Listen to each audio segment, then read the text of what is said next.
తెలియచేస్తున్నాం.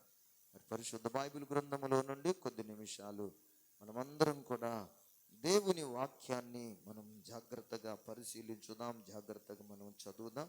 ఈ సమయంలో ప్రసంగి గ్రంథం మీకందరికీ సుపరిచితమైనటువంటి మాట, దేవుని వాక్యం నేను మీకు తెలియపరుస్తున్నాను.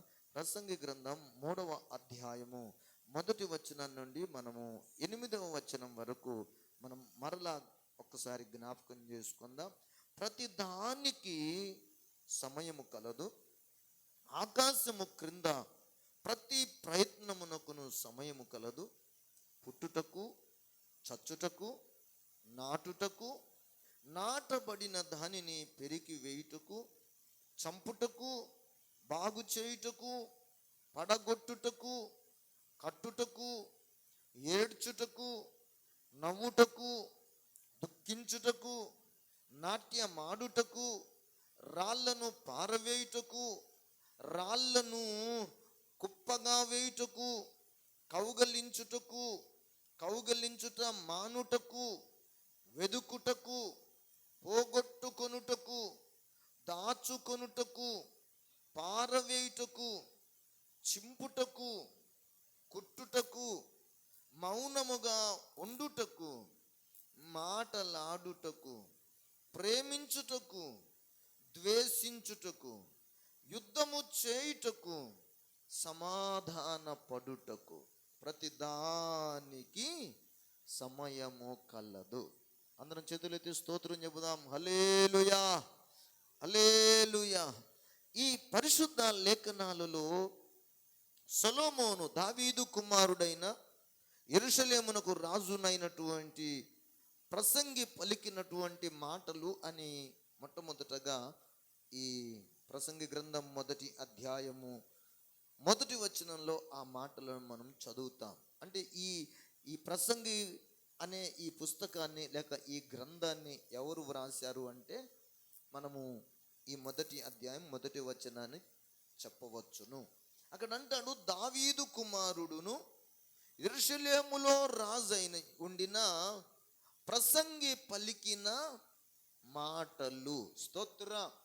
అంటే ఇప్పుడు ఈ ప్రసంగి గ్రంథాన్ని ఎవరు వ్రాశారు అంటే మనం తెలుసుకోవటం కొంచెం, ప్రసంగి అని చెప్తే కొంచెం కష్టతరంగా ఉంది. ప్రసంగి అంటే ఎవరు అని మనం ప్రశ్నకు జవాబు తెలియక కొంచెం తల్లడిల్లుతాము. అయితే విషయం ఏంటంటే, ఒక భక్తునికి నాకు తెలిసి 3 పేర్లు ఉన్నాయి. ఆ భక్తుని పేర్లు 3 పేర్లు ఏంటంటే, అతడు దావీదు కుమారుడే. ఆ దావీదు కుమారుడు అనబడిన ఈ వ్యక్తికి కలిగిన 3 పేరులలో ఒకటి ప్రసంగి, రెండవది సొలొమోను, మూడవది యెదిద్యా అనే పేరు కలిగిన వ్యక్తిగా ఈ సొలొమోను అనే రాజు పిలువబడ్డాడు. స్తోత్ర, హల్లెలూయా. దావీదు కుమారుడికి బత్షెబాకు పుట్టినటువంటి కుమారుడైనటువంటి సొలొమోనునకు మనము 3 పేరులు జ్ఞాపకం చేసుకుంటున్నాం. ఒకటి యెదిద్యా, రెండవది సొలొమోను, మూడవ పేరు ప్రసంగి. ఇప్పుడు ఈ పుస్తకాన్ని, ఈ ప్రసంగి అనే పుస్తకాన్ని ఎవరు వ్రాశారు అంటే సొలొమోను అన్నా ఒకటే, ప్రసంగి అన్నా ఒకటే, యెదిద్యా అన్నా ఒక్కటే. స్తోత్ర. ఇంతకీ ఈ దావీదు కుమారుడు, ఇశ్రాయేలు రాజైన, యెరూషలేమునకు రాజైనటువంటి ఈ సొలొమోను వ్రాసినటువంటి సామెతలు, లేకపోతే ప్రసంగి, లేకపోతే పరమగీతములు, కొన్ని కీర్తనల గ్రంథములలో వ్రాయబడిన కొన్ని కీర్తనలు, ఇవన్నింటినీ ఈ భక్తుడు వ్రాస్తూ ఈ భూమి మీద ఉన్న వ్యవస్థనంతటిని గురించి బాగుగా ఆలోచన చేసి ఈ 3వ అధ్యాయంలో మొదటి మాట మనకు తెలియచేస్తూ వచ్చాడు. ఏమిటయ్యా ఈ 3వ మాట అంటే, ఈ భూమి మీద జరుగుతున్న ప్రతి దానికి, ఈ భూమి మీద జరుగుతున్న ప్రతి దానికి సమయము కలదు. స్తోత్ర. ప్రతిదానికి సమయము కలదు, ప్రతిదానికి సమయం కలదు. మందిరంలోనికి రావడానికి సమయం ఉంది, మందిరంలో నుండి లోపల నుండి బయటకు వెళ్ళడానికి సమయం ఉంది. ప్రతి దానికి సమయం ఉంది, ప్రతి దానికి సమయం ఉంది అన్న ఈ మాట పరిశుద్ధాత్మ దేవుడు నన్ను ప్రేరేపించాడు. ఎందుకయ్యా అంటే మనము ఇదిగో దేవుని రాజ్యము ఈ భూలోకములో స్థాపించబడినటువంటి ఈ భూలోక దేవుని రాజ్యములో మనము వరుస క్రమములో మనము నేర్చుకుంటూ చదువుతూ లేఖనాలను ఆశ్రయిస్తూ వస్తున్నటువంటి మనం ఇప్పుడు దేవుని రాజ్య స్థాపన ఎక్కడ నుండి ప్రారంభమైంది అంటే భూలోకంలో యేసు జననము దగ్గర నుండి ప్రారంభమైంది. పరలోకపు జ్యేష్ఠుడు అనబడినటువంటి ఈ భూలోకములో దేవుని రాజ్య స్థాపన చేయడానికి ఆ దేవకుమారుడే శరీరమును ధరించి కన్యమరియ గర్భమును ద్వారా ఈ భూలోకములో దేవుని రాజ్య స్థాపనకు మొదటి మెట్టుగా యేసు జననమును గూర్చి మనము చదువుకున్నాం, చెప్పుకున్నాం. స్తోత్రం. మొదటి మెట్టు దేవుని రాజ్య స్థాపనలో మొదటి మెట్టు ఏమని చెప్పుకున్నా? యేసుక్రీస్తు యొక్క జననము. రెండవ మెట్టుగా ఆయన పరిశుద్ధ జీవితం. మూడవదిగా ఆయన పరిశుద్ధుడైన ప్రభువు యొక్క మరణం. నాలుగవ మెట్టుగా పునరుద్ధానుడైన యేసు తిరిగి సమాధిని గెలిచి లేచుట. ఐదవ మెట్టుగా మనం ఏం చెప్పుకున్నామంటే, ఏమి లేఖనాలలో నుండి నేర్చుకున్నామంటే, ఐదవ మెట్టుగా దేవుని రాజ్య స్థాపన భూమి మీద ప్రబలము కావడానికి ఐదవ మెట్టుగా ఆయన పరలోకానికి ఆరోహణుడవుట అని మనం చదివాం. తరువాత ఆరవ మెట్టుగా మనము లేఖనాలలో నుండి మనము నేర్చుకున్నటువంటి ఆరవ మెట్టు ఏంటంటే పరిశుద్ధాత్మ కుమ్మరింపబడుట. ఇప్పుడు పరిశుద్ధాత్మ కుమ్మరింపబడుటను గూర్చి మనము నేర్చుకుంటున్నాం. ఈ పరిశుద్ధాత్మను గూర్చి కుమ్మరింపబడుటను నేర్చుకుంటున్న మన జీవితాలలో పరిశుద్ధాత్మను 4 వర్గాలుగా లేకపోతే 4 విధములుగా మన దేవుని యొక్క లేఖనములలో నుండి మనము చూడగలిగాం. ఒకటి, పరిశుద్ధాత్మను ఎలా పోల్చడం జరిగింది? వర్షముతోనూ లేక వాన లేక నీళ్లతోనూ. రెండవదిగా పరిశుద్ధాత్మను గాలితో పోల్చడం జరిగింది. పరిశుద్ధాత్మను మూడవదిగా అగ్నితో పోల్చడం జరిగింది. పరిశుద్ధాత్మను 4వదిగా తైలముతో పోల్చడం జరిగినది. స్తోత్రం. హల్లెలూయా.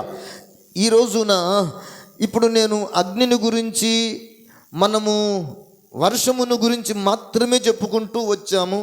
ఈరోజు కూడా నేను వర్షమును గురించి మాత్రమే నేను మీకు తెలపాలని ఆశిస్తూ ఉన్నాను. ఇప్పుడు తైలమును గురించి కానీ, గాలిని గూర్చి కానీ, అగ్నిని గూర్చి కానీ అంత వివరంగా మనం చెప్పుకోవడానికి సమయమును మనకు కుదరడం లేదు. కానీ ఈరోజు నేను మీకు చెప్పగలిగినటువంటి మాట, ఇదిగో దేవుని రాజ్య స్థాపన భూమి మీద బలంగా జరగాలంటే పరిశుద్ధాత్మ కుమ్మరింపబడాలి. ఈ పరిశుద్ధాత్మ కుమ్మరింపబడిన విధానాన్ని వర్షంతో పోల్చబడింది. ఈ వర్షమును గూర్చి బైబిల్ గ్రంథంలో ప్రవక్తలు 2 విధముల వర్షమును గురించి మనకు తెలిపారు. స్తోత్రం. హల్లెలూయా. ఎన్ని విధముల వర్షమును గురించి తెలిపారంట? 2 విధములు. ఒకటి తొలకరి వర్షము, రెండవది కడవరి వర్షం. అయితే ఇప్పుడు ఈ తొలకరి వర్షము, కడవరి వర్షమును గురించి మనము గత రోజు విన్నాం, అంతకు ముందు రోజు విన్నాం. అయితే ఈరోజు ఈ తొలకరి వర్షము ఎప్పుడు ప్రారంభమైంది? ఈ తొలకరి వర్షమునకు ప్రారంభం అంటూ ఉందా? ఈ ప్రారంభమైతే ఈ తొలకరి వర్షము ఎప్పటితో ముగుస్తుంది?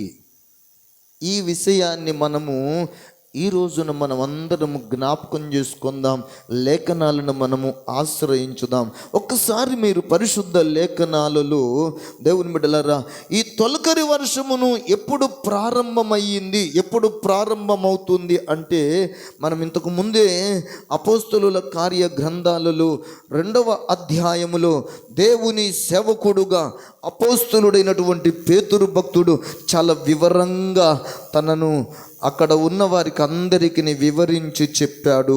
2వ అధ్యాయం 17వ వచనం, అపోస్తలుల కార్య గ్రంథాలు. అంత్యదినముల యందు నేను మనుషులందరి మీద నా ఆత్మను కుమ్మరించెదను. స్తోత్రం, హల్లెలూయా.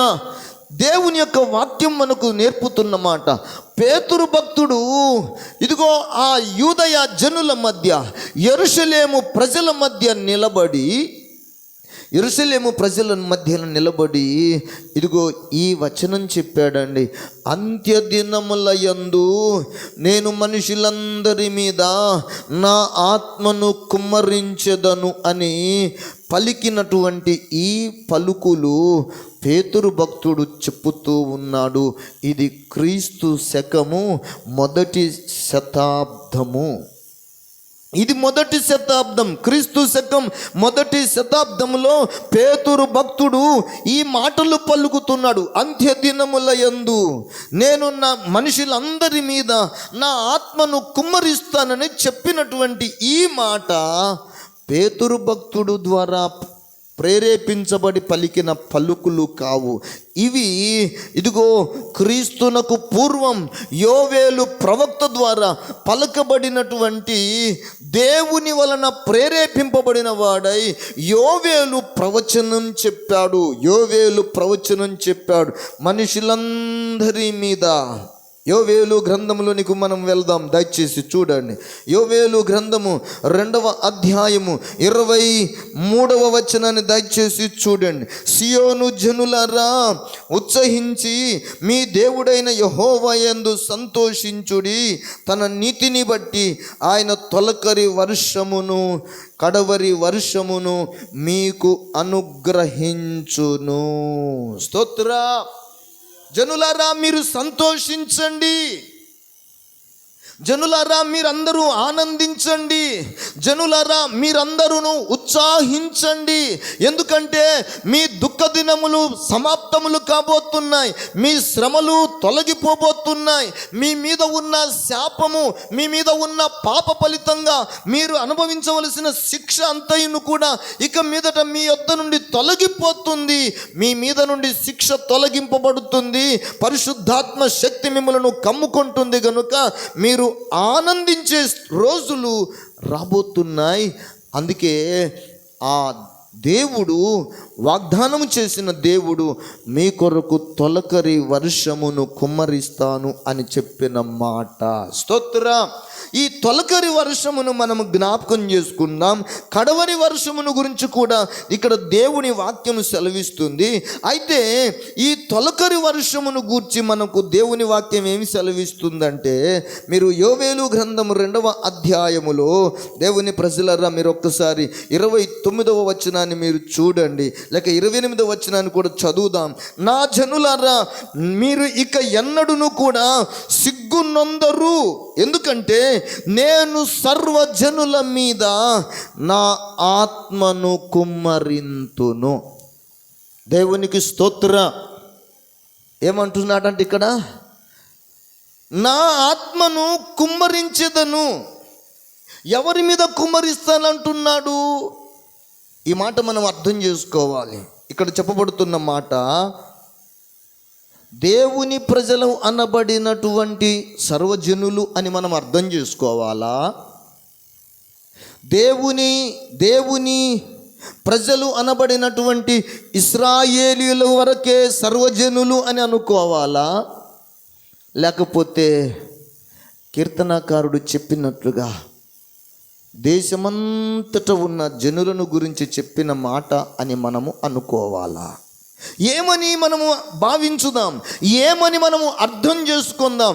ఈ సర్వజనుల మీద అన్న మాట కేవలము అబ్రహాము సంతానానికి సంబంధించిన మాటయా, లేకపోతే యావత్ ప్రపంచములో ఉన్నటువంటి అవిధేయులైన అన్యజనులను గూర్చి కూడా వ్రాయబడినటువంటి మాట అంటే ఇక్కడే మనకు అర్థమవుతుంది దేవుని బిడ్డలారా, దేవుడు నిజముగా ఎవనికి దూరంగా ఉండేవాడు కాదు. దేవుడు ఎవనికి కూడా పక్షపాతమును చూపువాడు కాడు. దేవుని సంకల్పం ఏమిటంటే, దేవుని ప్రజలరా, మనం ఒక్కసారి దేవుని వాక్యములోనికి వెళదాం. మీరు ఒక్కసారి అపోస్తలుల కార్యాలు 17వ అధ్యాయములోని ఒక లేఖనాన్ని మనము ధ్యానం చేద్దాం. అక్కడ చెప్పబడుతున్నటువంటి మాట ఏంటంటే 17వ అధ్యాయములో 26వ వచనమును మనము గ్రహించగలుగుతాము. మరియు యావత్ భూమి మీద కాపురం ఉండుటకు ఆయన ఒక్కను నుండి ప్రతి జాతి మనుషులను సృష్టించి, వారు ఒకవేళ దేవునిని తడవులాడి కనుగొందురేమో అని తనను వెదుకు నిమిత్తము నిర్ణయ కాలములను, వారి నివాస స్థలముల యొక్క పొలి మేరలను ఏర్పరచెను. ఆయన మనలో ఎవనికి దూరముగా ఉండువాడు కాడు. స్తోత్ర. ఆయన అంటే సృష్టికర్త అయిన దేవుడు, పోషించే దేవుడు, మన ఉనికికి కారణమైన దేవుడు మనలో ఎవనికి కూడా దూరముగా ఉండువాడు కాడు. స్తోత్ర. అందుకే 28వ వచనం కూడా అంటున్నాడు, మనము ఆయన యందు బ్రతుకుచున్నాము, మనము ఆయన యందు చలించుచున్నాము, మనము ఆయన యందు ఉనికి కలిగి ఉన్నాము. హల్లెలూయా. మనం ఆయన యందు బ్రతుకుచున్నాం, ఆయన యందు చెల్లించుచున్నాం, ఆయన యందు ఉనికి కలిగి ఉన్నాం. ఇక్కడ మరలా మీరు అర్థం చేసుకోవాలి, జాగ్రత్తగా పరిశీలించండి. ఇప్పుడు ఆయన యందు బ్రతికిన వారు, ఆయన యందు చలించుచున్న వారు, ఆయన యందు ఉనికి కలిగిన వారు కేవలం అబ్రహాము సంతానమేనా, లేక యావత్ ప్రపంచమంతట ఉన్న సర్వజనులా? ఎవరిని గూర్చి మనము లేఖనాలను ధ్యానం చేస్తున్నామంటే, ఈ అపోస్తుల కార్యాలు 17వ అధ్యాయం 26వ వచనం నుండి మనము గమనిస్తే దేవుని బిడ్డలారా, ఆయన అందరికీ 25వ వచనం కూడా చూడవచ్చును. ఆయన అందరికీ జీవమును, ఊపిరిని, సమస్తమును దయచేయువాడు. స్తోత్ర. అందరికీ, సామాన్యులు, సామంతులు, ధనికులు, దరిద్రులు, అంగవైకల్యం కలిగిన వారు, కుంటివారు, గుడ్డివారు, మూగవారు, చెవిటివారు, ఈ భూమి మీద ఉన్నటువంటి సకల జనులు అందరినీ ఆయనే పోషించుచున్నాడు. అందరికి జీవమును దయచేసేవాడు ఆయనే, అందరికి ఊపిరిని, సమస్తమును దయచేవాడు ఆయనయే గనుక ఆయనకు పక్షపాతము లేదు. స్తోత్ర. ఆయన ఎవనికి కూడా దూరముగా ఉండువాడు కాడు. అందుకే ఆ మహాదేవుడు ఈ భూమి మీద దేవుని రాజ్య స్థాపన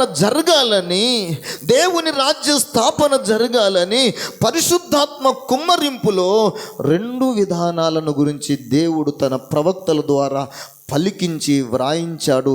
అందులో ఒక విధానం ఏంటంటే తొలకరి వర్షము. స్తోత్రం. ఇప్పుడు తొలకరి వర్షము ఎవరి మీద కురిపించబడుతుందంటే, మీరు జ్ఞాపకం చేసుకోనండి, సర్వజనుల మీద. ఆ మాట మనం యోవేలు గ్రంథములో 2వ అధ్యాయములో మనము 28వ వచనములో చదువుతున్నాం. నేను సర్వజనుల మీద నా ఆత్మను కుమ్మరింతును, సర్వజనుల మీద నా ఆత్మను కుమ్మరింతును, మీ కుమారులను, మీ కుమార్తెలను, మీ ముసలివారును, మీకు కలిగిన దాసులను, దాసురాండ్రును అందరి మీద, కుమారులు, కుమార్తెలు, ముసలివారు, దాసులు, దాసురాండ్రు, ఏ విధమైన పక్షపాతము లేదు. మీ మీద, మీ కుమారుల మీద, మీ యొక్క కుమార్తెల మీద, మీ దాసుల మీద, మీ దాసురాండ్ర మీద కానీ మీ పశువుల మీద అని మాత్రం అనలే, మీ ఒంటెల మీద అని మాత్రం అనలేదు, మీకున్నటువంటి పశు సంపద మీద కుమ్మరిస్తాను అనలేదు. మనుష్యుల మీద మాత్రమే దేవుడు తన ఆత్మను అందరిపైన కుమ్మరిస్తానని వాగ్దానం చేస్తున్నాడు. స్తోత్రం. ఇప్పుడు ప్రవక్త, ఈ యోవేలు ప్రవక్త ద్వారా క్రీస్తుకు పూర్వము వ్రాయబడినటువంటి ఈ మాట ఇప్పుడు క్రీస్తు శకం మొదటి శతాబ్దంలో ప్రభు అయిన యేసు పుట్టాడు, చనిపోయాడు, సమాధి చేయబడ్డాడు, 3వ దినమున తిరిగి లేచాడు, ఆయన పరలోకానికి ఆరోహణమయ్యాడు. అందరూ ఆ పరలోకానికి ఆరోహణమైన ఆ మహాప్రభువు చెప్పిన మాటకు లోబడి యెరూషలేములో ఉండి కనిపెట్టితే అందరి మీద ఆత్మను కుమ్మరించాడు. స్తోత్రం. ఎప్పుడైతే ఆ పరిశుద్ధాత్మ కుమ్మరింపబడిందో అందరూ కూడా, దేవుని బిడ్డలారా, అందరూ కూడా వారి పాపాలను గురించి ఒప్పింపబడ్డారు, వారి తప్పిదములను గురించి దేవుని ఎదుట ఒప్పుకొన్నారు, తమను తాము దిద్దుకొనడానికి, చక్కబెట్టుకోవడానికి, వారి జీవితాలలో దిద్దుకొనడానికి, చక్కబెట్టుకోవడానికి, వారి జీవితాలను దేవునికి సమర్పించుకోవడానికి అందరి హృదయాలలో విధేయత కలిగినది. స్తోత్ర. తొలకరి వర్షము వలన సర్వజనులలో దేవుని అందలి విశ్వాసం కలిగి దేవుని కోసం కనిపెట్టిన వారందరి హృదయాలలో ఏం కలిగిందయ్యా అంటే విధేయత. స్తోత్ర. విధేయత అంటే కఠినత్వం కాదు, విధేయత అంటే లోబడుట.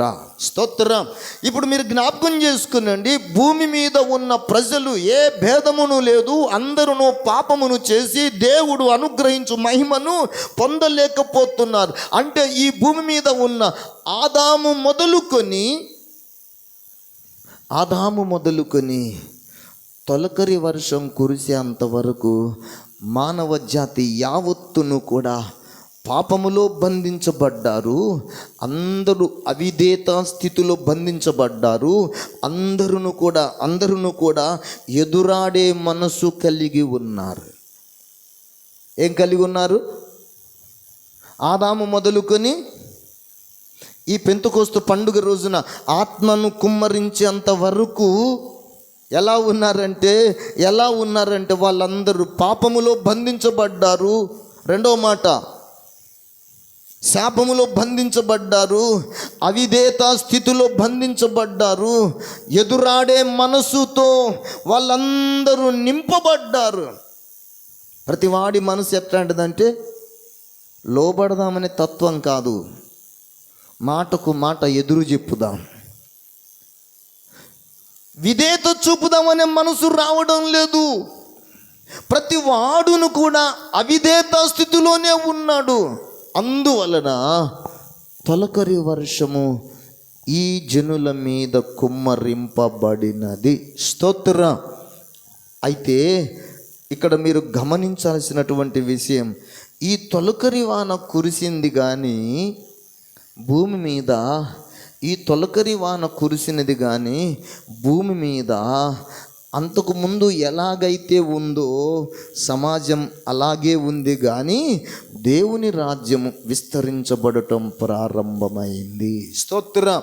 నేను మీకు ముందే చెప్పాను, దేవుని రాజ్య విస్తరణలో ఇదిగో అపోస్తలులు గాను మరి కొంతమంది గాను ఉన్నటువంటి ఆ 120 మంది తరువాత 3000 మంది చేర్చబడ్డారు, 5000 మంది చేర్చబడ్డారు.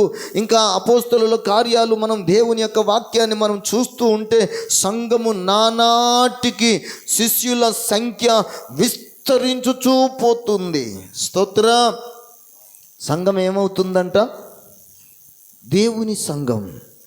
ఈ భూలోకములో దేవుని రాజ్యము అనే పరలోకపు దేవుని రాజ్యమనే ఈ భూలోకపు దేవుని సంఘము నానాటికి సంఖ్యాపరంగా విస్తరించుచూ ఉన్నది. స్తోత్ర.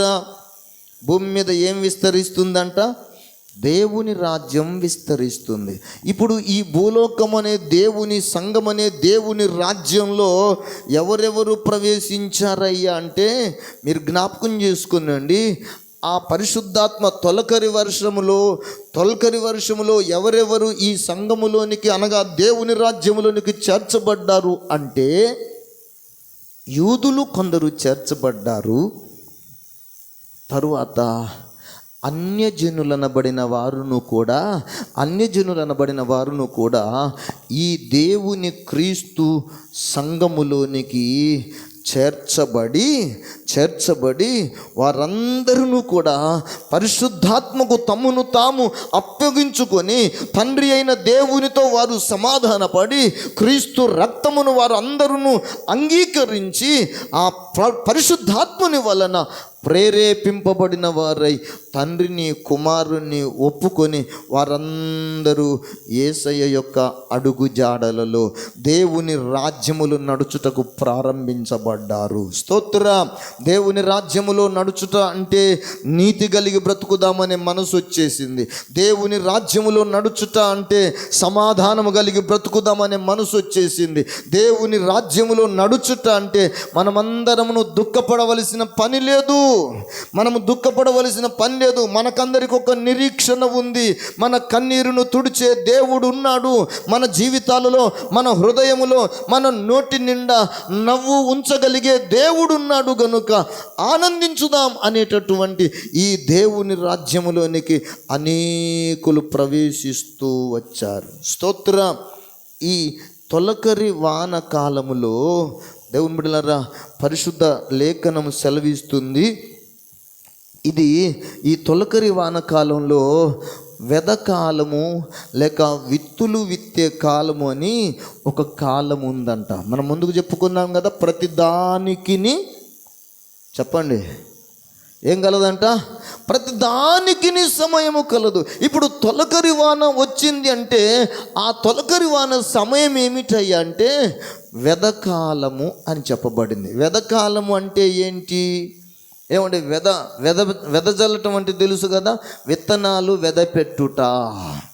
తొలకరి వాన వచ్చిందంటే రైతు ఏం చేస్తాడంటే, వ్యవసాయదారుడు ఏం చేస్తాడంటే విత్తనమును విత్తటం కొరకు చూస్తాడు. ఆ మాట మనం పరిశుద్ధ బైబిల్ గ్రంథంలో దేవుడు మన ప్రభు అయిన యేసు, మన ప్రభు అయిన తండ్రి అయిన దేవుడు మనకు నేర్పినటువంటి మాటగా నేను మీకు జ్ఞాపకం చేయదలిచాను. చూడండి, ఆదికాండము 8వ అధ్యాయము 22వ వచనాన్ని ఒక్కసారి దయచేసి చదవండి. 8వ అధ్యాయం 22వ వచనం. భూమి నిలిచి ఉన్నంత వరకు వెదకాలమును కోతకాలమును శీతోష్ణములను వేసవి శీతాకాలములను రాత్రింబగళ్ళును ఉండక మానవని తన హృదయములో అనుకొనెను. స్తోత్ర. భూమి నిలిచి ఉన్నంత కాలము, భూమి నిలిచి ఉన్నంత వరకు ఏ కాలాలు ఉంటాయి? మనం చెప్పుకుంటున్నటువంటి శీతాకాలం ఉంటుంది, వర్షాకాలం ఉంటుంది, ఎండాకాలం ఉంటుంది. అవునా? ఉంటుందా? 3 కాలాలు ఉంటాయా? ఉండవా? భూమి ఉన్నంత వరకు ఉంటుందా? మరి మధ్యలో ఆగిపోద్దా? భూమి ఉన్నంత వరకు ఈ 3 కాలాలు ఉంటాయి. ఇదిగో వర్షాకాలం ఉంది. ఆ వర్షాకాలంలో తొలకరి వర్షం వస్తుంది. ఆ తొలకరి వర్షం వచ్చింది అంటే ఏం చేయాలంటే 2 పనులు జరుగుతున్నాయి. ఈ భూమి ఉన్నంత కాలం వెదకాలము, కోత కాలం. వెదకాలము ఎప్పుడు ప్రారంభమవుతుంది, కోతకాలము ఎప్పుడు ప్రారంభమవుతుంది అంటే బైబిల్ చెప్తుంది వెదకాలం ప్రారంభం కావాలి అంటే తొలకరి వాన కురవాలి. ఇప్పుడు రెండవ మాటగా కోతకాలము రావాలి అంటే కోతకాలానికి ముందు కడవరి వర్షం కురవాలి. హల్లెలూయా. ఇప్పుడు వెదకాలములో మనమందరం ఉన్నాం. వెదకాలము అంటే విత్తనములు విత్తే కాలము. స్తోత్రం. విత్తనము అంటే ఏం విత్తనము? వరి వంగడాలు కావు, భూ సంబంధమైనటువంటి పప్పు ధాన్యాలకు సంబంధించింది, అంతకంటే కాదు. ఏమండి, గోధుమలు కావు. మరొక సంబంధం, భౌతిక సంబంధమైన విత్తనాలను గురించి నేను మాట్లాడుటలేదు. భౌతిక సంబంధమైన వర్షమును గురించి, ప్రకృతి సంబంధమైన వర్షమును గురించి నేను చెప్పుటలేదు. కానీ మనమందరము నేర్చుకుంటున్న దేవుని రాజ్య స్థాపనలో 6వ మెట్టుగా ఎంచబడిన దానిలో దేవుని రాజ్యం ప్రబలం కావాలి అంటే దేవుని వర్షము, దేవుని నుండి కలిగే ఆత్మవర్షము కురిపింపబడాలి. ఈ ఆత్మవర్షమును, ఈ కురిపింపబడే ఈ ఆత్మవర్షమునకు మనము లేఖనాలలో తొలకరి వర్షము లేక తొలకరి వాన అని మనము చూస్తున్నాం. ఈ తొలకరి వాన అంటే మనం అందరం గుర్తు చేసుకునే కాలం ఏంటంటే, ఈ తొలకరి వచ్చిందంటే ఏం కాలం అంట? విత్తనాలు వేసే కాలం. మీరు పరిశుద్ధ బైబిల్ గ్రంథములో సామెతల గ్రంథం 20వ అధ్యాయం దయచేసి 4వ వచనంలోనికి రండి. ఇంకొంచెం మనకు వివరంగా సొలొమోను భక్తుడు మనకు చాలా తేటగా చక్కగా వివరించాడు. 20వ అధ్యాయం సామెతల గ్రంథం 4వ వచనాన్ని దయచేసి మనము చదువుదాం. చూడండి, విత్తులు వేయు కాలమున సోమరి దున్నడు, కోత కాలమున పంటను గూర్చి వాడు విచారించున్నప్పుడు వానికి ఏమీయు లేకపోవును. విత్తులు వేయు కాలము, వెదకాలము. వెదకాలం వచ్చిందంటే సోమర్తనం పోవాలి. వెదకాలము వచ్చింది అంటే విత్తనములను విత్తాలి. కానీ ఇక్కడ ఒక సోమరుడు ఉన్నాడంట. ఈ సోమరి వాడిని గురించి ఏం చెప్తున్నాను? విత్తులు వేయు కాలమున సోమరి దున్నడు. అంటే ఇప్పుడు భూమిని దున్నితే అది మెత్తబడుతుంది. ఆ భూమి దున్నబడిన తరువాత, అది మెత్తగైన తరువాత అందులో విత్తనం వేస్తే, విత్తనం వేసిన వానికి మాత్రమే, వెదకాలములో విత్తనం వేసిన వానికి కోతకాలం వస్తుందండి. వెదకాలంలో విత్తని వాడికి కోతకాలం వస్తుందా? విత్తని పంట ఎవడైనా కోస్తాడా? ఏ మనుషుడైనా కోస్తాడా? ఏ జ్ఞానం కలిగినోడైనా కోస్తాడా? అందుకే వెదకాలము ఉంది కనుక ఈ వెదకాలములోనే విత్తనములను విత్తాలి. 4వ వచనం 20వ అధ్యాయం 4వ వచనములో, విత్తులు వేయు కాలమున సోమరి దున్నడు, కోత కాలమున పంటను గూర్చి వాడు విచారించున్నప్పుడు వానికి ఏమీయును లేకపోవును. అంటే భూమి మీద మనుషుడు బ్రతకాలి అంటే, దేవుని రాజ్యం విస్తరించబడాలి అంటే, భూమి మీద బ్రతకాలంటే వాడు వ్యవసాయం చేయాలి. ఇదిగో దేవుని రాజ్యములో వాడు భూమి మీద దేవుని రాజ్యములో స్థిరపరచబడి దేవుని రాజ్యములో ఒక మంచి స్థానములోనికి అతడు ఎదగాలి అంటే అతడు ఏం చేయాలంటే విత్తనములను విత్తాలి. హల్లెలూయా. ఇప్పుడు ఈ విత్తనములు విత్తే కాలం మనము ఉన్నాము. ఇది పరిశుద్ధాత్మ తొలకరి వర్షాకాలం. ఈ తొలకరి వర్షాకాలములో దేవుని బిడ్డలారా, ఈ తొలకరి వర్షము అందరి మీదనే కుమ్మరించబడింది. అనగా యూదుడనియు, గ్రీసు దేశస్థుడనియు, అన్యుడనియు, సున్నతి నొందినవాడనియు, సున్నతి పొందనివాడనియు ఏ భేదమును లేక అందరిపైన తొలకరి వర్షం కుమ్మరింపబడినది. స్తోత్రం. అందుకు మనం పరిశుద్ధ లేఖనాలను ఆశ్రయించితే అపోస్తలుల కార్యాలు 10వ అధ్యాయము దయచేసి 46వ వచనాన్ని మనం దయచేసి చదువుదాం. చూడండి, అపోస్తలుల కార్యాలు 10వ అధ్యాయం 46వ వచనం. సున్నతి పొందిన వారిలో వచ్చిన విశ్వాసులందరూ పరిశుద్ధాత్మ వరము అన్యజనుల మీద సైతము కుమ్మరింపబడుట చూచి విభ్రాంతి నొందిరి. స్తోత్ర. 120 మంది మేడగదిలో కూర్చున్న వారిలో చాలామంది పురుషులందరూ కూడా ధర్మశాస్త్ర ప్రకారముగా అబ్రహాము సంతానానికి చెందిన వారుగా వారందరూ కూడా సున్నతి నొందిన వారే. సున్నతి నొందిన వారి మీద కూడా, మేడగదిలో కూర్చున్న వారందరి మీద పరిశుద్ధాత్మ దిగి వచ్చాడు. తొలకరి వానగా దిగి వచ్చాడు. ఈ తొలకరి వానగా దిగి వచ్చి చూడండి, మీరు జ్ఞాపకం చేసుకునండి.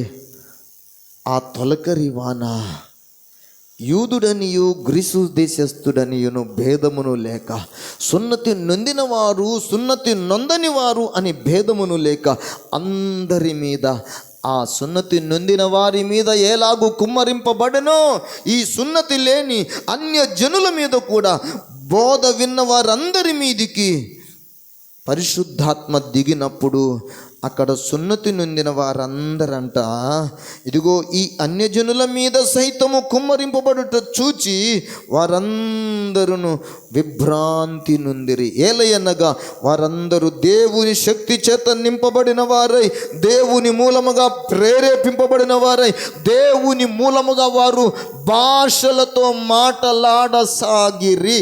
హల్లెలూయా, హల్లెలూయా. అందుకు పేతురు వాళ్ళందరినీ చూసి, ఇప్పుడు 47వ వచనము చూడండి. పరిశుద్ధాత్మను, మనవలే పరిశుద్ధాత్మను పొందిన వీరు బాప్తిస్మం పొందకుండా ఎవడైనను వీనికి నీళ్లకు ఆటంకము చెయ్యగలడా? ఇప్పుడు 46వ వచనములో యూదుల మీదను అన్యజనుల మీదను పరిశుద్ధాత్మ కుమ్మరింపబడింది. తర్వాత మీరు ఈ 10వ అధ్యాయం 48వ వచనాన్ని మీరు గమనిస్తే, దేవుని బిడ్డలారా, అక్కడ యేసుక్రీస్తు నామమునందు వారు బాప్తిస్మమును పొందవలెనని ఆజ్ఞాపించెను. తర్వాత కొన్ని దినములు వారందరూ అక్కడ ఉండి, వారందరూ కూడా అన్యజనులకు రక్షణ కాలమని వారు గ్రహించగలిగారు. స్తోత్రం. ఆ భక్తుడు, పేతురు భక్తుడు వాళ్ళకు వివరిస్తూ వాళ్ళకు చెప్పినటువంటి మాట ఏంటంటే, అయ్యలారా, మనం ఎలాగైతే పరిశుద్ధాత్మను పొందామో అన్యజనులు కూడా పరిశుద్ధాత్మను పొందారు. ఈ అన్యజనులు ఎక్కడ ఉన్నారయ్య అంటే, కొర్నేలి ఇంటిలో ఉన్న వారందరూ అన్యజనులు. ఈ కొర్నేలి ఇంటి వారిలో అందరి మీదికి, ఆ బోధ విన్నవారందరి మీదికి పరిశుద్ధాత్మను దేవుడు తొలకరి వర్షమును వారిపైన కుమ్మరించాడు. అందుకే మనము ఒక్క మాట నేను మీకు జ్ఞాపకం చేయదలిసాను. దయచేసి 11వ అధ్యాయం, అపోస్తులుల కార్యాలు 11వ అధ్యాయం 18వ వచనాన్ని చూస్తే, వారు జనులకు ఈ మాటలు విని మరేమి అడ్డము చెప్పక, అట్లయితే అన్యజనులకును దేవుడు జీవార్థమైన మారు మనసు దయచేసి ఉన్నాడని చెప్పుకొనుచు దేవునిని మహిమపరచిరి. స్తోత్రం. హల్లెలూయా. దేవునికి మహిమ కలుగునుగాక. హల్లెలూయా. ఈ మాటలను మనము గమనిస్తున్న మనందరి జీవితాలలో దేవుడు యూదులను ఎంతగా ప్రేమించాడో అన్యజనులను కూడా అంతగానే ప్రేమించాడు. ఎవరునూ కూడా నశించిపోవుట దేవుని చిత్తమును కాదు, దేవుని చిత్తం కాదు. దేవుని సంకల్పం ఏమిటంటే ఈ తొలకరి వర్షపు యొక్క కాలము ఎంతవరకు ఉంటుందయ్యా అంటే, ఈ భూమి మీద దేవుని బిడ్డలారా అన్యజనుల రక్షణ కాలము సంపూర్ణమయ్యేంత వరకు. అది ఎప్పుడు ప్రారంభం, అది ఎప్పుడు అంతమవబోతుందంటే, మరలా మనం తర్వాత వాక్యములు మనం నేర్చుకుందాం. ఈరోజు మనం ప్రార్థన, ఈ ఉపవాస ప్రార్థనలలో మనం ముందుకు సాగవలసిన వారంగా ఉన్నాం కనుక నేను ముగిస్తున్నాను. ఈ రోజున మనం నేర్చుకుంటున్నమాట, తొలకరి వర్షము యూదుల మీద మాత్రమే కాదు, అన్యజనుల మీద కూడా కుమ్మరింపబడినది. అన్యజనులు దేవునికి విధేయులయ్యారు. అన్యజనులు కూడా దేవునిని మహిమపరుస్తూ వచ్చారు. అన్యజనులను గూర్చి పరిశుద్ధ లేఖనములలో దేవుని ఏర్పాటులో ఉన్నవారు అని మనం దేవుని వాక్యాన్ని మనము చదువుతుంటాము. స్తోత్రం. హల్లెలూయా, హల్లెలూయా. కాబట్టి మనమందరమును కూడా పరిశుద్ధాత్మ దేవుడు ఇది వెదకాలముగా మనందరి హృదయాలలో పరిశుద్ధాత్మను కుమ్మరించటం వలన మనమందరమును కూడా విత్తనములు విత్తే కాలములో ఉన్నాము. స్తోత్ర, హల్లెలూయా. కాలాన్ని బట్టి చూస్తే అందరూ ఏం కావాలంట? బోధకులను కావాలి. అంటే అందరూ ఆ దేవుని రాకడను గూర్చి, ఆ పరిశుద్ధాత్మను గూర్చి, ఆ తండ్రి అయిన ప్రేమను గూర్చి అందరూ బోధించగలిగి, అందరూ కూడా విధేయులై, అందరూ కూడా మాట వినేవారై, అందరూ కూడా ఇదిగో దేవుని రాజ్య స్థాపనలో ప్రతి ఒక్కరూ కూడా భాగస్వామ్యం కావాలని దేవుడు అందరి మీద తన ఆత్మను కుమ్మరించుచున్నాడు. హల్లెలూయా, హల్లెలూయా. కాబట్టి మనమందరమును కూడా ఈ పగటి కాలపు వేళ పరిశుద్ధాత్మను మనమందరం కోరుకుందాం. తొలకరి వర్షము మా మీద, నా మీద, అందరి మీద కుమ్మరింపబడాలని మనస్పూర్వకంగా కోరుకుందాం. దేవుడి మాటలు మన వినికిడిలో స్థిరపరచి దీవించునుగాక.